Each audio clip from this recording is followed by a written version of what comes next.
So let's talk about sine and cosine and see if we can figure out what their derivatives are. There's basically two ways to do this. You can do it algebraically or geometrically, at least for sine. For the algebraic proof, though, we're going to need some intuition about the sum and difference identities for sine and cosine, which basically allows you to express the sum of different angles. So sine of alpha plus beta, you can express that in different ways. I think I used that in a different video, but in this one I want to make sure that I'm explaining where this comes from. So this little square is really just a diagram. And here I have two right triangles one on top of the other. And then the side length of this is going to be 1. We're just going to choose it that way. And the reason for that is because we want these side lengths here to be equal to cosine of b. And this one here, we want it to be equal to sine of b. And so this is just one triangle with an angle A here and a hypotenuse of cosine b. This is a triangle with hypotenuse of 1, and the hypotenuse of the first triangle forms the base of this triangle.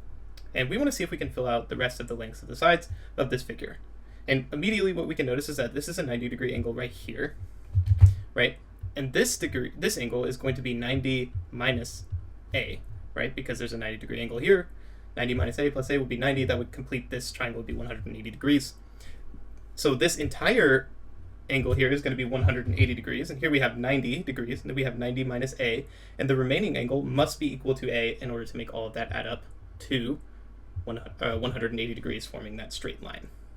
And so we know that this angle is equal to a, and we know that this is a 90-degree angle, and so we know that this triangle must be similar to this triangle.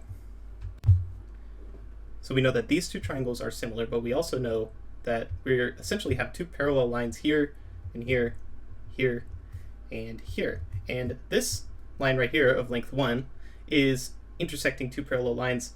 Down here we have the total angle of b plus a. That would be the angle measure of these two added together, of course. And so that's going to actually be the angle that we're going to have here, b plus a. And then this is going to be a right triangle as well. And so now we have enough information to start filling out all of the different side lengths of this figure.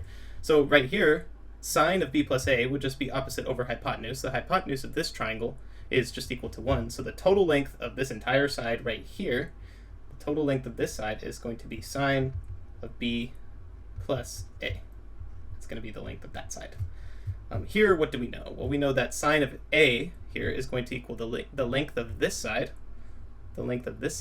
divided by the hypotenuse here, cosine of b. And so if we call the length of this side x, then sine of a would just be equal to x over cosine b, and we can solve for the length of that side and say that x is going to equal sine of a times cosine of b. And so that's going to represent the length of this side. Like here, we can just fill that in.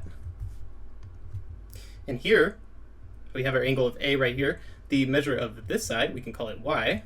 The measure of this side is going to, well, if we know that cosine of a is equal to the length of this side divided by the hypotenuse, which in this case is just equal to sine of b, then we could solve for the length of the side in a similar fashion. Y is just going to be equal to cosine of a times sine of b. And we can fill that in as well.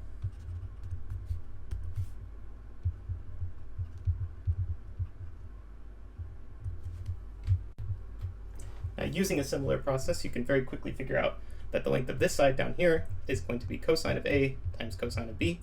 It's just the cosine of this angle is going to be the length of the side divided by the hypotenuse. So if you take the length of this hypotenuse, cosine of b, and multiply it by cosine of this angle, you will get the total length of this side. Over here, we have that sine of a is going to be the length of this side right here, divided by the hypotenuse here, sine of b. And so if you multiply sine of b times sine of a, you're going to get the length of that segment there. Sine of b, sine of a. And the length of this final side here, you can figure out this is the hypotenuse of 1. Cosine of this angle, cosine of b plus a, is just going to be equal to the length of this side divided by the hypotenuse. So if you take the hypotenuse and multiply it by sine or cosine of b plus a, you'll get the length of the side. Since the hypotenuse is just 1, the length of the side is just going to be cosine of b plus a. And we've successfully filled out all of the lengths of the side on this figure. And what we can do with this information is it's pretty easy to tell. I mean, all of these angles are going to be 90 degrees, and we have parallel lines here. So the length of this line segment right here must be equal or congruent to the sum of the lengths of these line segments. And so with that information, we have the first sum identity, which is that sine of b plus a is going to be equal to sine of a times cosine of b. That's the length here, that's this length. plus cosine of A times sine of B. Cosine of A times sine B. That's this length right here. And you could see how adding these two together would get you the total length of this side. Now for cosine's identity, you have this length right here, cosine of B plus A. And this is what we want to solve for. Well, it seems to be the length of this side, right here, cosine of A times cosine of B, minus the length of this side, sine of A times sine of B. And that is exactly correct. We have that cosine of B plus A is going to equal cosine of A times cosine of B minus sine of A times sine of B. And this is just a geometrical representation of why that is the case. Now that we have this requisite information, we can move forward and actually take the derivative of these functions. So the derivative of sine of x, for example, is just going to be equal to the limit as h approaches 0 of sine of x plus h minus sine of x. All of that is going to be divided by h. Now we have this information up here that we can use. So we now know that this is going to be equal to sine of x cosine of h plus cosine of x sine of h. Don't forget the sine of x divided by h. And all of this is going to be the limit as h approaches 0. And now we can plug in h approaching 0 here into these cosines of h and sine of h. The limit of cosine of h as h approaches 0 is just going to be equal to 1. You could think of that as the horizontal distance on the unit circle as you are just at an angle of 0. So this is just going to be sine of x. And we notice that there's a minus sine of x here. So this is going to cancel with this as you take the limit as those approach each other. Right, so we can eliminate these. And really what we're left with here is cosine of x times sine of h over h. And the limit of all of this as h approaches 0. And in my video on the squeeze theorem, we talked about this important trigonometric limit. Cosine of x does not depend on h at all, and so we can actually take that out of the equation. And we could say that the derivative of this function is going to be equal to cosine of x times the limit as h approaches 0 of sine of h over h. And in that video, we went over a proof as to why this is actually equal to 1. And so our answer here is just going to be cosine of x. That is the limit of, or the derivative of sine of x is going to be equal to cosine of x. In a similar fashion, we can use this identity for cosine in order to take its derivative. And the derivative of cosine of x is just going to be cosine of x plus h. And I'm just going to go ahead and directly plug this in red so that you can see where it's coming from. This is going to be cosine of x times cosine of h minus sine of x times sine of h. And then we're going to subtract cosine of x minus cosine of x. All of that is going to be divided by h. And we're taking the limit as h approaches 0. And if we shuffle things around a little bit, this is just going to be cosine of x. You can think of moving this over here so that we're doing cosine of x minus times cosine of h minus cosine of x. You can think of factoring that out, and this would be multiplied by the limit as h approaches 0 of cosine of h minus 1 over h. You could pull out this cosine of x because, once again, there's no h in that term, so it's not going to be affected by taking the limit as h approaches 0. And then what would we have left? We would just have minus sine of x. Once again, we can factor that out because there's no h in there, so it's not going to be affected by the limit as h approaches 0, and what would be left would just be sine of h over h. And this is what we're going to have left. Now here, in that same video about the squeeze theorem, we talked about the limit of this expression, cosine of h minus 1 over h, the limit as h approaches 0. This is just going to evaluate to 0. So this whole expression here is going to go to 0. Once again, the limit as h approaches 0 of sine of h over h is just going to be equal to 1. And so we have that the derivative of cosine of x is just going to be equal to negative sine of x. So that's a fully accurate way to prove the derivatives of the fundamental trigonometric functions, sine and cosine.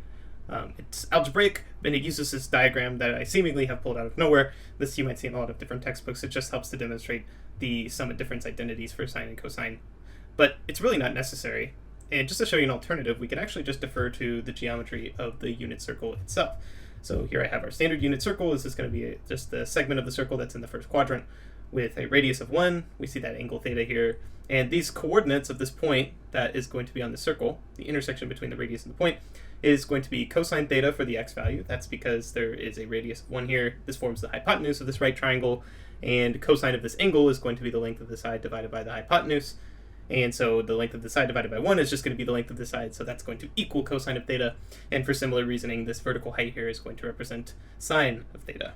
And if we were to draw another line on here, another radius here, which this is going to be a little bit exaggerated, and I'll show you why in a second, but we can just call this change in our angle d theta to represent a very small change in theta. Here, this change in theta is roughly the same size as our original theta, but that is just for visual purposes to have some room here to write around.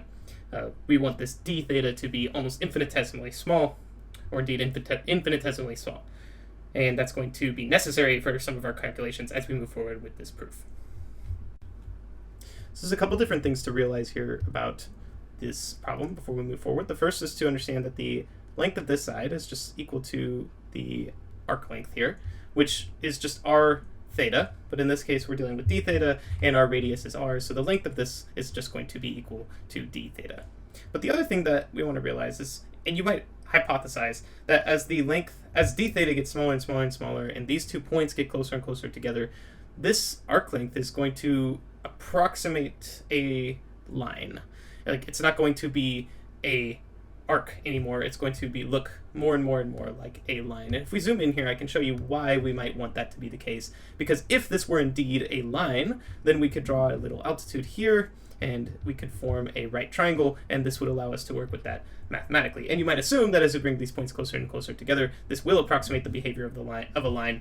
But in order to prove that a little bit more rigorously, we can take the limit as theta approaches 0, the limit as theta approaches 0 of the length of a chord, which would be the line that connects these 2 points linearly, divided by the arc length.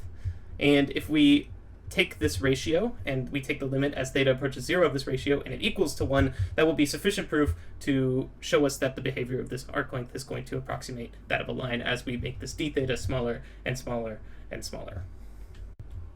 But in order to do that, we're going to need a formula for the length of a chord, and so I'm just going to derive that really quickly here. If we have 2 points here on a circle, we're going to have both of these are going to be our radius here, and then if we cut this in half and we draw our chord here, which is just the line that connects those 2 points, we can cut this in half. Both of these are going to be of length theta over 2, and then these are both right triangles. This length here, x sine of theta divided by 2, is just going to equal x over r being the hypotenuse, x being the opposite side, and we're going to get that the length of this opposite side here, x, is going to equal r times sine of theta over 2. But there's 2 of these in the total length of the chord, and so the length of the chord is going to equal 2r sine of theta over 2. This is going to be our length of the chord, but here we're dealing with a radius of 1 in our unit circle. So I'm going to make that change and fill it in up here. So this is going to equal, we'll get rid of this 1 for now, that's just what we want to show. This is going to equal, let's fill this in. This is going to equal the limit as theta approaches 0 of 2 times, we would have a radius here, but in this case we're dealing with a radius of 1 times sine theta over 2 divided by theta. And what I'm noticing here is if I divide both the top and the bottom of this fraction by 2, then this 2 is going to cancel, and I'm going to have theta over 2 on the bottom here. And the limit as theta approaches 0 of sine of theta over 2 divided by theta over 2. This divide by 2 here is really irrelevant because we're taking the limit as theta approaches 0. So you could think that this is going to make that division by 2 irrelevant because we're going to make it smaller and smaller and smaller. This is going to be equal to the limit as theta approaches 0 of sine of theta over theta, which we showed in that squeeze theorem video is equal to 1. So as we take the limit as theta approaches 0, the ratio of the length of the chord to the arc length is exactly going to equal to 1. So this is going to approximate the behavior of a right triangle, and that's going to let us work with this a little bit more. Okay, and so moving forward, we can clean this up a little bit, get rid of this. And the next thing that we need to do is we need to analyze these angles that are over here very close to this point where the radius is going to intersect the circumference of the circle here. And the key thing to realize here is that we are dealing with a problem that, despite how it seems right now, this is really just enlarged for visual sakes. We're dealing with an extremely small d theta, so this is really going to be localized around this point of contact here. And it's also safe to assume that we can approximate this as being equal to the radius and a tangent line, because this is such a small line segment, and as we take the limit as this gets closer and closer and closer, this really is going to approximate the tangent line here, you could think that this green thing, although it's enlarged, would really be some segment like this, even smaller than that. It would be infinitesimal. And so it's really going to approximate that tangent line. And what we know about tangent lines is that that's going to form a 90-degree angle. And so we are dealing with a very, very, very localized problem here, an infinitesimal problem, where we have these 90-degree angles here and here. And what we know is that this angle is going to be 90 minus theta, and so that means that this angle here must be equal to theta. It's going to add up to 90 degrees. And the same is true here. If this is going to, in total, add up to 180 degrees, which it will because this is approximating the behavior of a tangent line, then this must also be equal to theta, and this must be equal to 90 minus theta, which means this must be equal to theta, and we are dealing with similar triangles here. And so the last step in this really is just to draw out these similar triangles, write out the side lengths, and just take a look at the ratios there. And I think with that, we will have just enough information in order to complete this problem. So just to make this obvious, we can color code this a little bit. I'll make this triangle orange, and I'll write it out over here. We're going to have the angle theta here. We'll have a 90-degree angle. This side length is just going to be equal to d theta. And what is this vertical side length? Well, if I extend these dotted lines out to the y-axis, you can think of this as the resultant change in y, or dy, as a consequence of changing this angle theta, d theta. And the same is true here. We could think of this side length here as the resultant change in x, as a consequence of changing this theta here. And so I'm going to go ahead and label the sides of this triangle dy and dx. And now in a different color, I'll use purple. We are going to do this triangle right here, and I'm going to redraw it over there, but I'm going to draw it with the angles in the same spot. So it'll be oriented on its side, flipped to 90 degrees.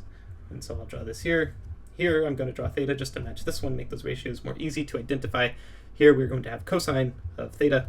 This is going to be sine of theta, and then this side length right here is just going to be 1. And because we have similar triangles here, then what we want to do in finding the derivative is we want to first understand that y is going to be equal to cosine or sine of theta, right? Y is going to be equal to sine of theta, and x is going to be equal to cosine of theta. This just comes from the definition of our unit circle and these trigonometric functions. That's what these really are. And so if I'm taking a resultant change in y, meaning a resultant change in sine of theta as a consequence of changing theta, or the ratio of those two things, that is really the same as saying the resultant change in sine of theta with respect to a change in theta. And this is exactly the derivative of sine of theta with respect to theta, which would be the same as the derivative of sine of x with respect to x, for example. And so this is just the ratio of these two sides, which if we look on this triangle, which is a similar triangle, so that it must have the same ratio, then we can say that that's going to be equal to cosine of theta divided by 1, and that's just equal to cosine of theta. And we could do the same with our x divided by a change in theta here, a resultant change in x with respect to a infinitesimal change in theta. That's going to be equal to the derivative of cosine of theta with respect to theta. This is going to be equal to sine of theta divided by 1, but you will see that as you increase theta in the positive direction, meaning you rotate a little bit, a very infinitesimal amount in the counterclockwise direction, you're going to see a negative change in the x direction. And you can imagine that as you increase this angle, you're going to move closer and closer and closer towards the origin in that negative direction. So this is actually going to be equal to negative sine of x. And this concludes our geometrical proof of the derivatives of those base trigonometric functions.